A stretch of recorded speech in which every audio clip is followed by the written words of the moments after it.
Hey guys, SoCal Val here. You are listening to the Hitting the Turnbuckle podcast.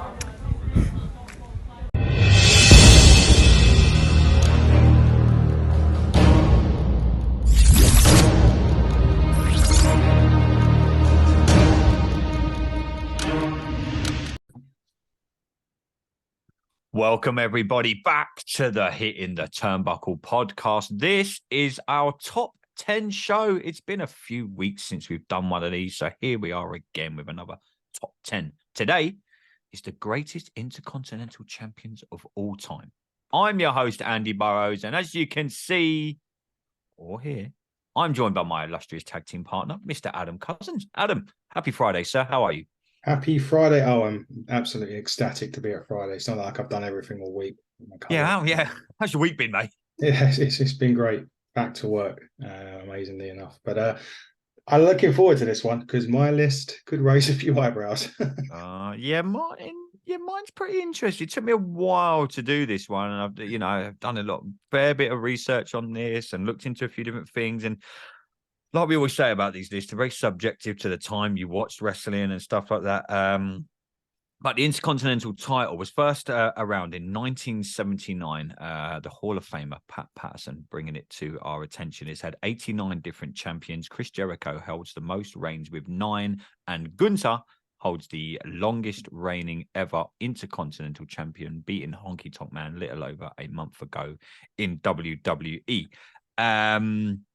Let's get into it then. And it's a title that's been, for me, back when I was watching wrestling when I was growing up, the Intercontinental title was up there with the main title, because you have to remember when we were growing up, it was very much Hogan had the main title for a long, don't get me wrong, Roman Reigns has had it for a hell of a long time now, but back when we were young pups, when you had hair and I didn't need glasses.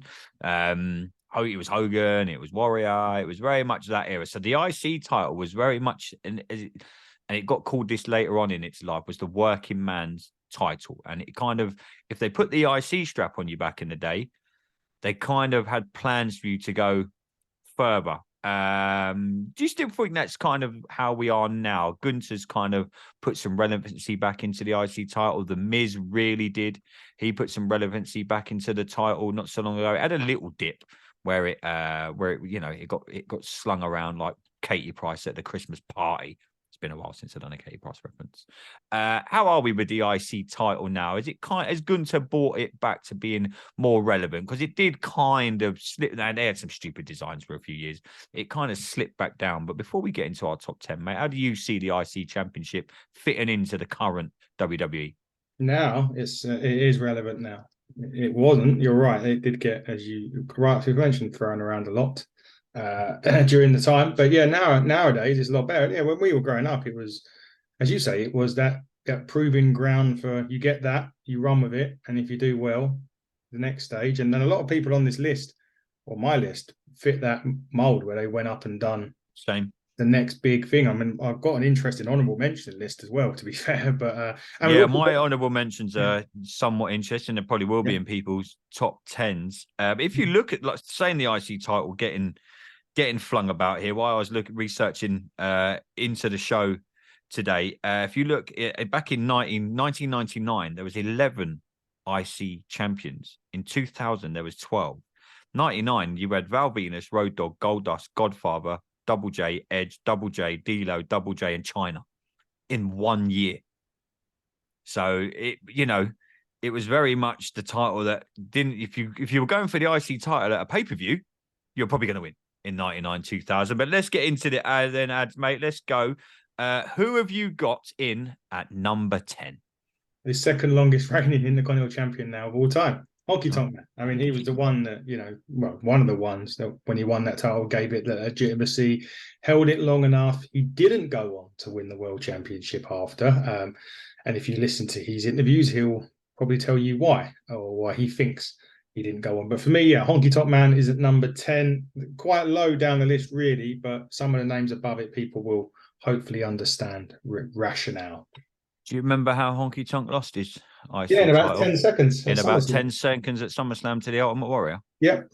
He was imagine having it all that time and you're like, well, you're going up against the Warrior. So as soon as you realise that the Warriors winning the title, you're like, well, this match ain't going to be. I don't think he had a match longer than fucking 20 minutes, did he, in his whole career? I don't think so. Hogan at WrestleMania was probably one of his longest ever matches.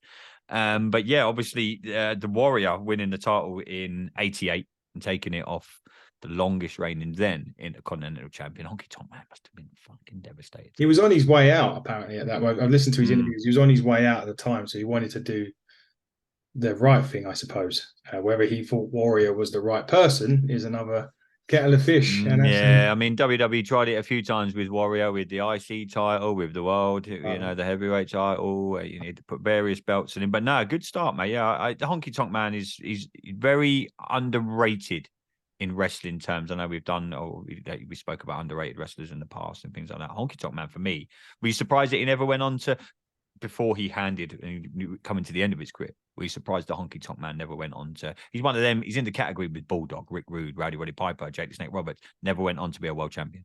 Yeah, I don't think he. I don't know. I don't think he was that state ever at that point for me. That I would have believed him as a world champion anyway. Nowadays, potentially, because they'll put the title on anybody. But David Arquette won the heavyweight title at some point. Well, it was very gimmicky, wasn't he, Honky Tonk Man? Very gimmicky back then. It was his ring work was decent. Don't get me wrong, but it was just all gimmick, really. Yeah, no, good start, mate. Good start. Number 10 for me is someone that transcended the wrestling and changed the landscape of the IC title. In at number 10, I've got China. I've got her on my honourable mention list. Yeah, she was on my honourables, but I thought, you know what? What she done, no one ever thought that, and I'm not saying this to be horrible, but this is the way wrestling was in the 80s and the early 90s. No one ever thought that a female wrestler would be any sort of IC champ. I mean, look at Impact now. Not so long ago, had a world heavyweight champion that was female. And I'm saying it, absolutely nothing wrong with it. I've got no issues with that at all. But back then, she originally got it. I think she joint champion with Chris Jericho at one point. They both held the. Do you remember that in 2000? They both held the title. But just for me, purely for not the shock factor, but it was like, wow, WWE have put back then it was the big three titles were obviously the world heavyweight, the IC, and the tag teams. Yeah. This is long before like European titles and US titles that was over on WCW. So for me, I don't know what you think. I just think it kind of, I know you've got her in your honorable mentions. It just changed the landscape of wrestling. And I thought everyone stood up and you're like, fuck, China's IC champion. Yeah, no, it works for me. Yeah, she totally did. It totally, as you say, transcended at that time. Something if the women putting the title on the woman was virtually unheard of at that point. Other than the women's championship on the women, obviously. But yeah, it was virtually unheard of. And she was close. She was close to get on my list. Really close. She was white hot back then as well, weren't she? Originally, it was just she was going to be the muscle within DX, and she wasn't really going to be involved that much. And then they were like, "Oh, hang on a minute!" And they really.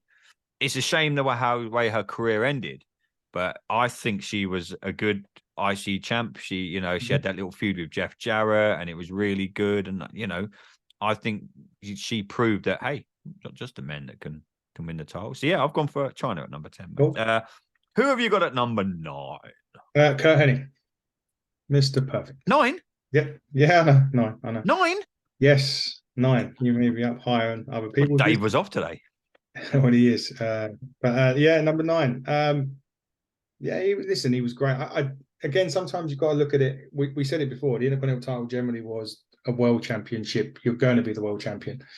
And again, Perfect just at the time didn't fit the mold of the WWE as what they would look for in a world champion. Because if you know back then, it was all big guys and you got to be, let me tell you something, brother, and shaking. Say your prayers and take your vitamins and stick a needle in your arm and all that. Coke somewhere. And all that sort of stuff. Be massive, basically. Be massive, yeah. Mr. Perfect never ever fit that mold, but his in-ring work is undeniable and unquestionable. There's no doubt about it. He just didn't fit the mold. But again, I look on the list and there's reasons I've got other people higher than him, which is just the way it is. I can't fucking wait to hear what those reasons are, bro. We mentioned at the start of the show how the IC title elevated people and how it really kicked their careers off. When my number 9 first won this title, he wasn't going by the name that he goes now, that he's known by worldwide. It's the great one. The Rock. Not even none of my lists. Rocky Maivia. Yes, he was. Kicked him off that was it for me. He like kicked his career off. And again, this was the WWE saying, "Hey, look, we kind of trust you here." And you could never have envisioned what that title would have done for him and where he's gone in his career and what he's done. And he's going to, how he isn't in the Hall of Fame yet, I don't know, but he's going to be in the Hall of Fame. But yeah, he had that title as Rocky Maivia, which a lot of people don't, there's people now that don't even remember him as Rocky Maivia. They just know him, they just know him as The Rock. So yeah, for me, I just thought it propelled him. It took him to another place. Obviously, he was he was in a faction. What was that? 1997. Nation of Domination. Nation of Domination. Stone Cold Steve Austin handed the championship belt to The Rock, who was formerly as Rocky and Maivia. So he didn't even really win it. It was Austin relinquishing it, and he gave it to The Rock. But then The Rock just went, and that's where you really saw the Rock character develop. His promos, his in-ring stuff. For me, it just set him. It gave him the springboard that he needed to become one of my heroes now. But yeah, one of the greatest wrestlers of all time. So yeah, I've got The Rock at 9, mate. Who you got? Oh, well, I've done 9. You've done my 9. Sorry, number 8. Sorry, my bad. Number 8. Well, he's gone by 2 names. Well, I know. Well, more than 2 names, but 2 names that we will remember him by, and it's Razor Ramon. 8. So, yes, 8. Yes, 8. Won't you hear my 6? Who the fuck have you got in your top 3? Doink the Clown. Well, funny you should mention it. No, now he's the one that could have easily gone on and won a world title, but we all know the reasons why that never happened. Yeah, Jake kind of, when we interviewed Jake the Snake, he kind of mentioned it, didn't he? Why them sort of ilk they weren't trusted, and it was more the outside of the ring than inside of the ring that. And obviously, going to WWE may have had some. Yeah, and he wasn't. He wasn't getting paid what he wanted to get paid, so he jumped ship for a shit ton more money and less dates at the time. So you can't really blame him. But he was brilliant, isn't he? He was a great Intercontinental champion. Perhaps being in the clique may have hindered that a little bit, because obviously Michaels was the one at that time, and we know what Shawn Michaels was like at that point. And if he didn't get his way, blah blah. So that may have actually hindered him from not winning the world title, because it was going between him and Nash at the time. Michaels and Nash were champions at that time. So yeah, for me, he's 8. There's reasons, and yeah, you'll have to just wait and see, like everybody else. Yeah. I mean, Razor Ramon. I can't comment yet because he's high on my list. Number 8 for me. Again, we talk about careers starting out, and it's kind of similar to my number 9. I've got probably the greatest ever wrestlers at 8 and 9 in my IC list, and there's some that transformed wrestling. I've got Stone Cold in at 8. Okay, I ain't got haven't got Austin. Not in my list. Not in the Intercontinental list. No.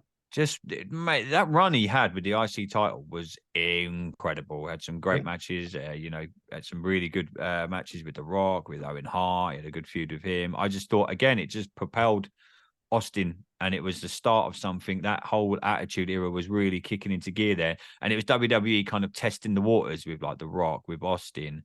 HBK had not long come back. Triple H was Road Dogg was an IC champion. All he's in my honorable mentions. This was WWE basically going, WCW are kicking our ass. We need to develop our own talent. We don't want to go and get all these old ex guys or anyone back or pay shit ton of money. They didn't want to keep Bret Hart. Yeah, it was, so they were kind of like, right, we need to get the Austins, the Rocks, the Foleys, the Takers, etc. How we've said a million times before. And the IC title then, mate, when Austin had that first run with it, I thought it was really, really good. Yeah, so for me, at number 8, I've got Stone Cold Steve Austin. Number 7, who have you got, dude? One of the first ever Intercontinental champion at 7, Pat Patterson.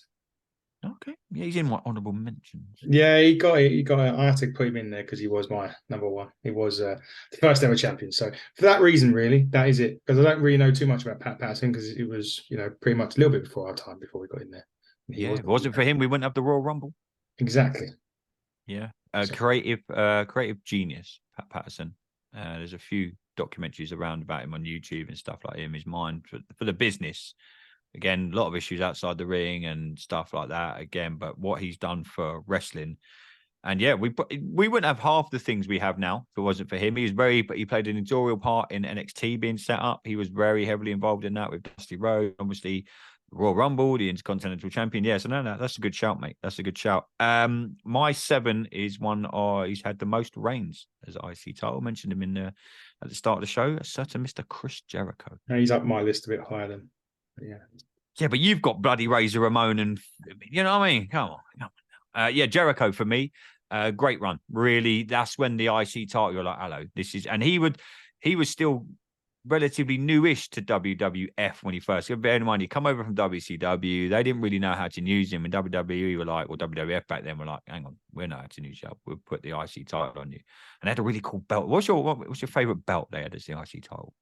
The Mine one, was the one that Shawn Michaels had that for quite a long time, didn't he? Yeah, that's my favorite belt. But yeah, just thought Jericho just brought something back to he's like the Miz did a few number of years ago now, when he made the IC title relevant and it was on TV more, and it was like having great matches. It just wasn't a throwaway title where, like, you know, some people could win it like twice in a month and things like that. And yeah, it comes back what I said about Austin, what I said about Rock. People really stood up and took notice of Chris Jericho then. I thought, so for me, number 7, I've got Jericho. Let's get into number 6. Who have you gone? you just mentioned him. Oh, okay. The Miz. The Miz. Oh, okay, 6. Okay. Yeah. The Miz, yeah, for that. There's a lot of reasons. A lot of it, what you just said, but also there's a lot of a backstory. The guy was never liked. I mean, it wasn't because he wasn't liked for his attitude. I think it was where he come from. He was the real world. It was reality shows. He got kicked out of our dressing rooms. He got told to change in toilets. I mean, there's a picture of him where a fan's see him changing in the toilet, and where he's been kicked out.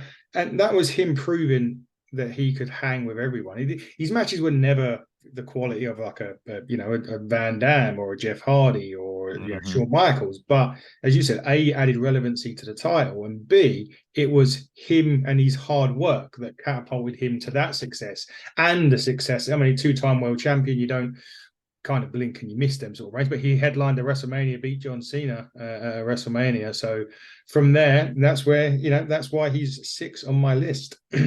Yeah, no, good shot. I mean, the way you think when the Miz come into the business, if you look at it now, all like these social media stars, everything's social media now. Look at the boxing that's coming up. You've got KSI against Tommy Fury, and but it's unfortunately, it's the way. Like I said to you when we recorded yesterday, and we were talking about, I had Talk Sport on, and they were talking about boxing. It's going very WWE now.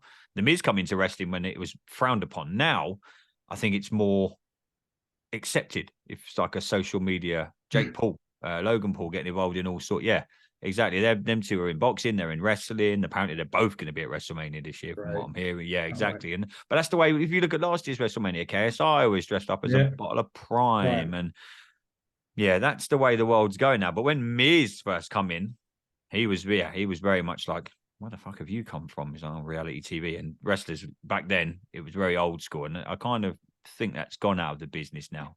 But yeah, he put great relevancy on to the IC title, mate. So yeah, I agree with you. Number 6 for me is a man that won the title at WrestleMania, one of the greatest of all time. He was old school before old school was old school. Ricky the Dragon Steamboat. He got on my honorable mentions. Yes, he was. I don't know if I want to hear your top 3. Steamboat for me, mate. One of the goats. One of some of the greatest matches I think I've ever seen in my life. But again, when the title was relatively new, we'd come into the 80s. It was like 86, 87. I think he won it. He obviously won it at WrestleMania.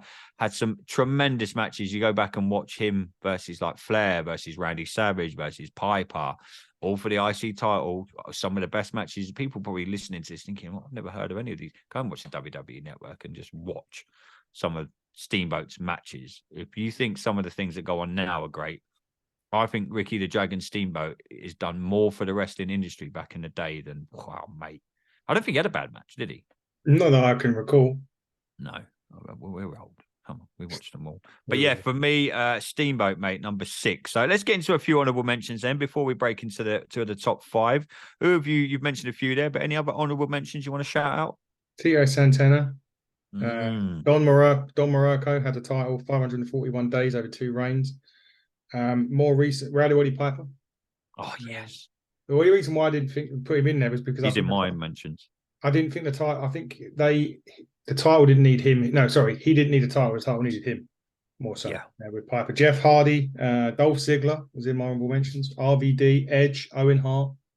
That's pretty. Eddie Guerrero as well. Yeah, I've gone for Rick Rude. That's a good shout, Rick Rude. Yeah. I've gone for D'Lo Brown. Yeah.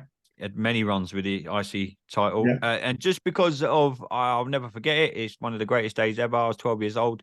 The British Bulldog. Of course. Just because he's our guy. He won it at Wembley Stadium. He beat Bret Hart. Ultimately, then went on to lose it to Shawn Michaels not long after. And that's another one, like we mentioned all the time. Someone like Davey Boy never went on to, just couldn't quite get there for whatever reasons. Other reasons again. Well, yeah, More demons. It's a trend, isn't it, with some of these wrestlers? Also had Pedro Morales. He's old school. Jesus, you've gone way back then, mate. Way back. Well, do you want to listen to one of our tag teams that we've got sponsoring? You want to know their 10? Yeah, go for it. No particular. They didn't do it in so this is our tag team beers and beatdowns. Great guys. Shout out to the beers and beatdowns. Great to see them a couple of weeks ago in Cardiff. So Dangerous Danny Owens. It said in no particular order, so we have to, Honky Tonk Man, The Miz, Jericho, William Regal, Razor Ramon, Randy Savage, Wade Barrett. Oh, fuck off. That's it. Gricky Steamboat. Greatest of all time. This show's called Top 10 Greatest Intercontinental Champions of all time. I know they've been in Wales too long, haven't they? Ricky Steamboat, Triple H, and Jeff Jarrett was in it. And then let's have a look. Just trying to find Mr. Brewski Blanche, or now he's big manager Blanche. He now manages at the moment while Dange is injured. He's got Eddie Guerrero, Chris Jericho, Macho Man, Honky Tonk Man, Pat Patterson, Owen Hart, Miz, Perfect, Brett, and Gunter. Again, see, now that's a list.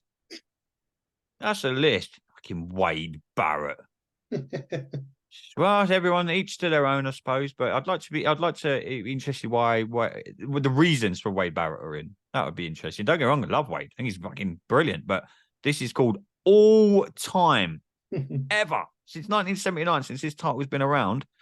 Wade Barrett wouldn't even know. He's not even on my honorable mentions. Didn't even enter my head. But hey, each to their own, I guess. Hey, no, there's some good choices there, mate. Some good choices. Oh, Wade Barrett.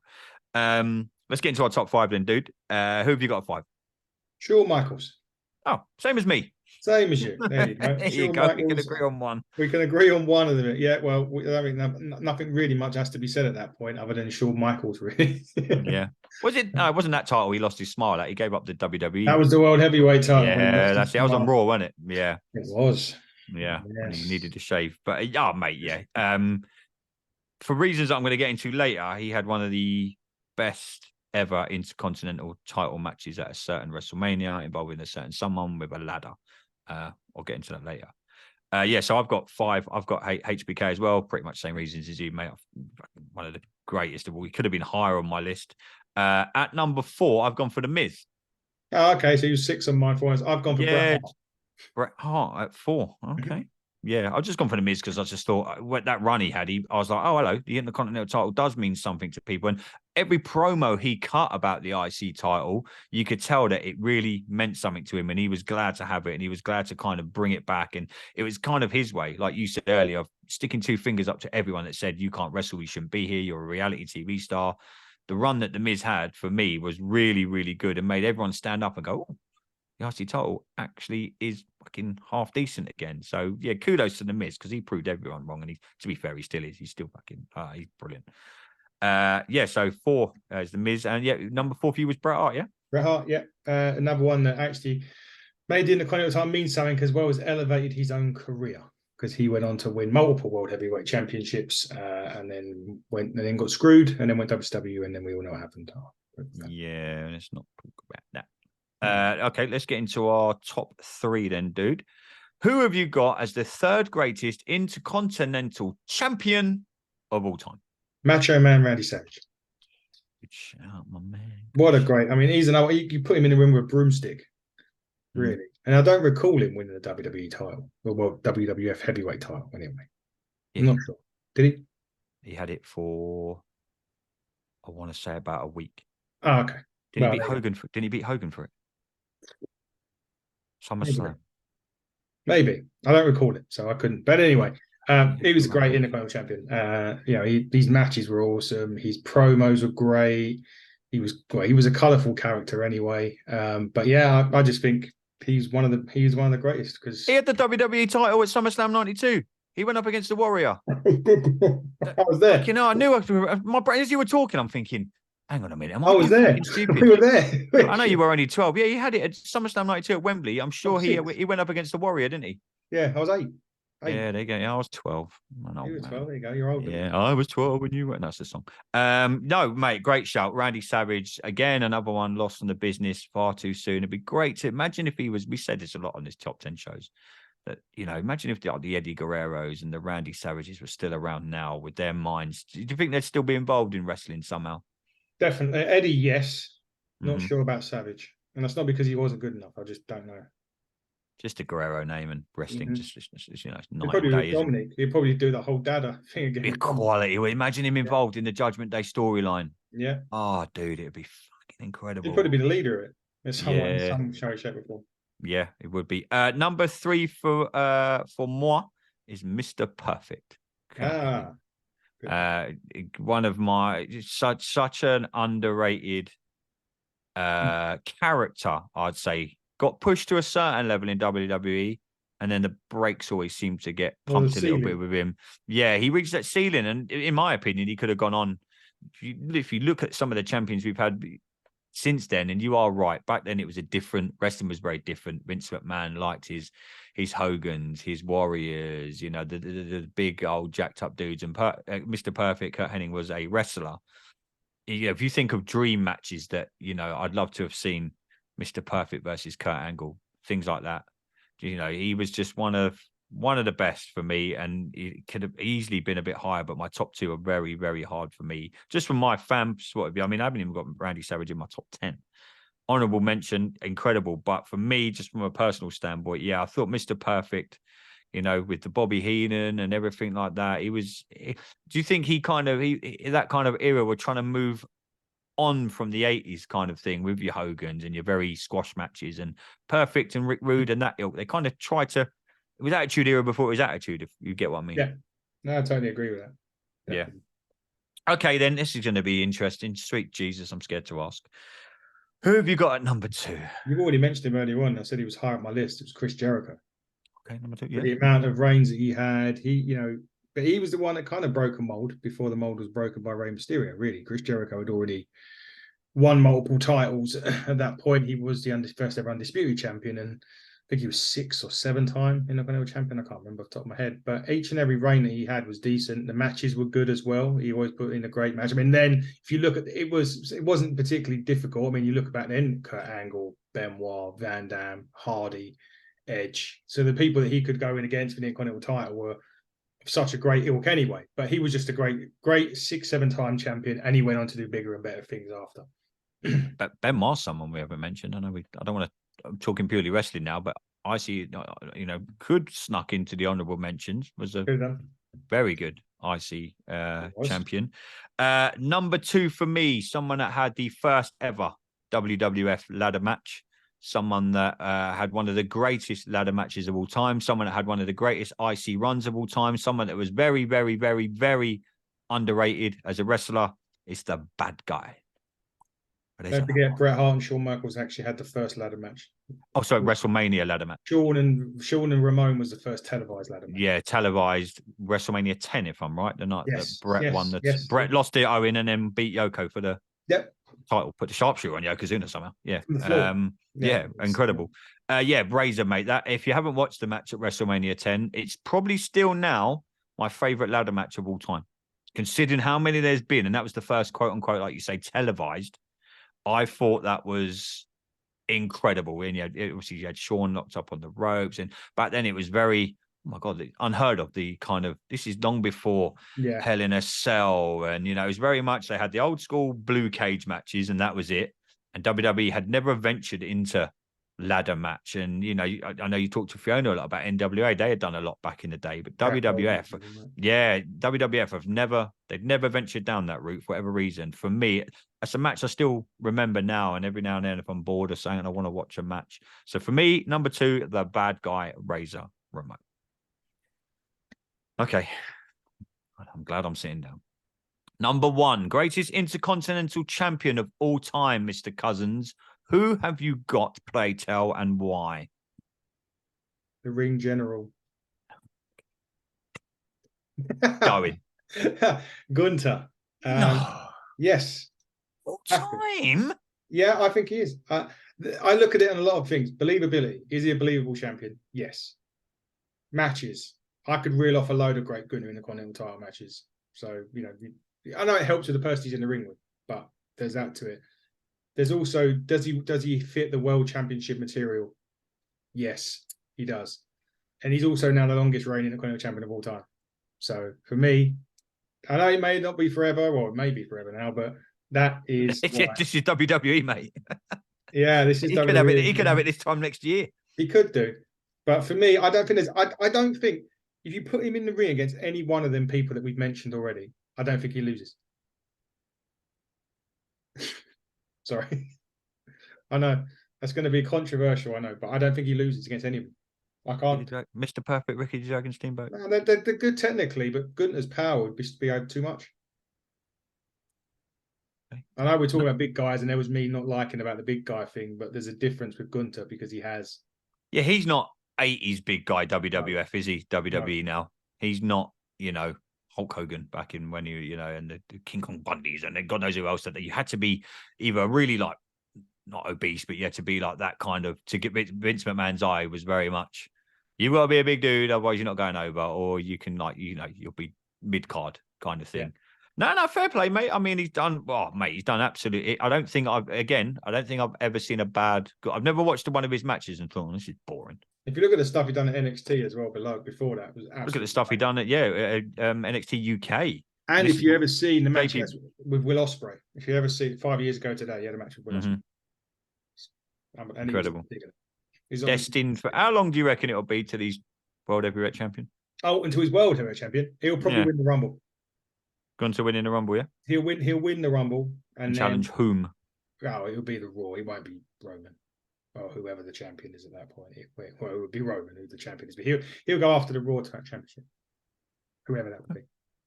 Okay, Cody or Seth, or it won't be Cody because Cody might be going to SmackDown, I suppose. But yeah, he'll be world champion within the next 12 months.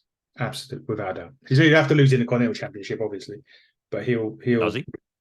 Well, no, not necessarily. I remember when D'Lo was he the Euro Continental? Euro champion and he won. Angle. Some of that. D'Lo's been he was a European champion and the IC champion at the same time. Euro Continental champion. I think. Euro Continental champion. Yeah. He could easily do that, but I think he'll drop the IC before he ascends to the world. But he will be world heavyweight champion in the next 12 months.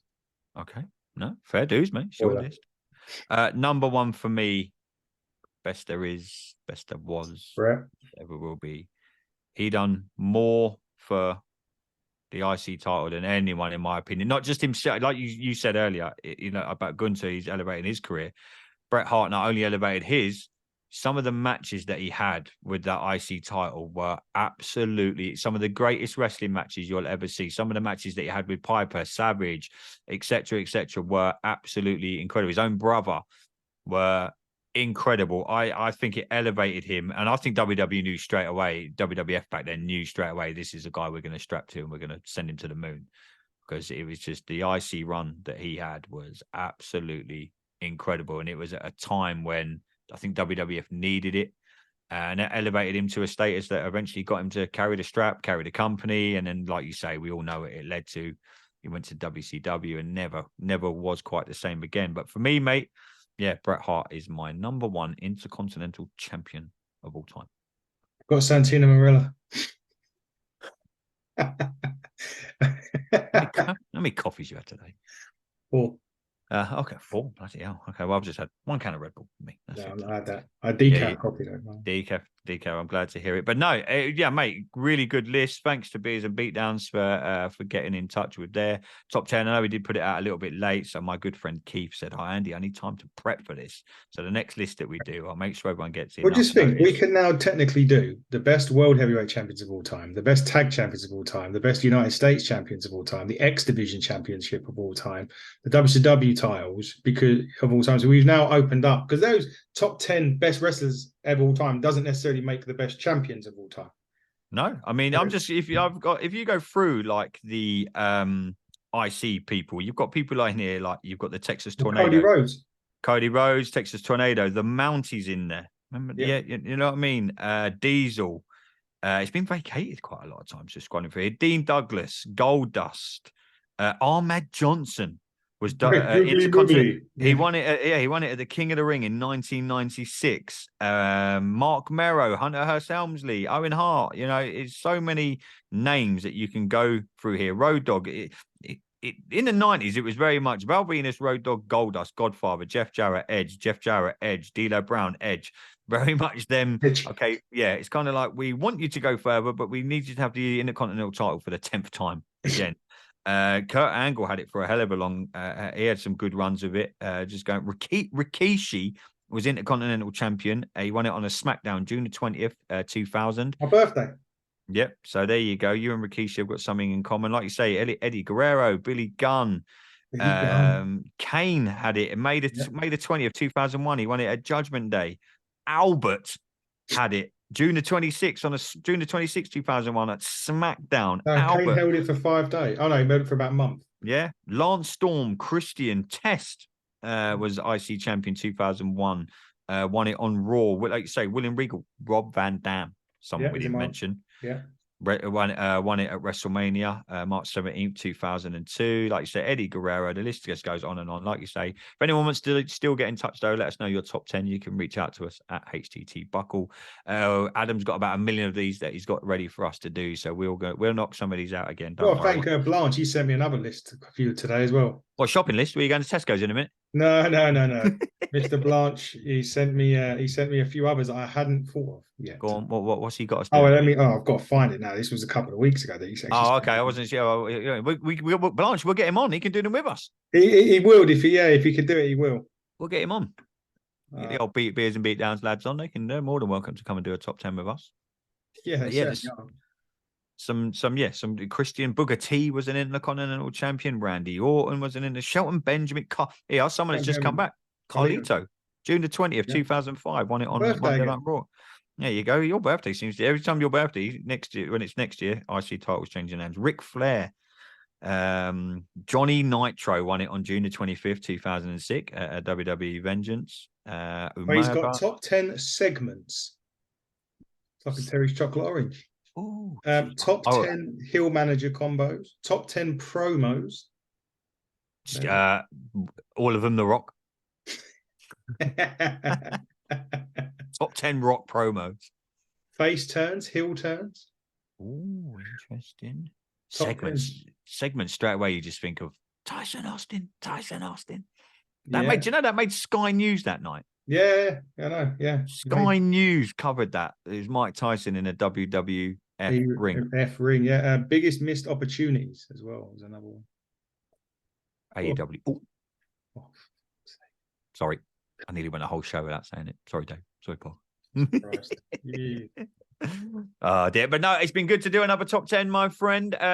We will be back this weekend. We have got a SmackDown review coming up. We've got Collision, we've got Rampage, and then we'll do it all again next week. Yeah, but check us out as always on social media at HTT Buckle on Twitter, YouTube, Hitting the Turnbuckle Podcast, Instagram, Hitting the Turnbuckle Podcast, TikTok, Threads, Facebook. Just type in Hitting the Turnbuckle Podcast, Apple, Google, Spotify. Type us in. The link tree is in our bio. Just click on there, go hit subscribe, like all that good stuff. But we'll be back this weekend with more Hitting the Turnbuckle Podcasts. I've been your host, Andy Burrows. That's been the amazing Adam Cousins. Till next time, everybody, buckle down, stay safe.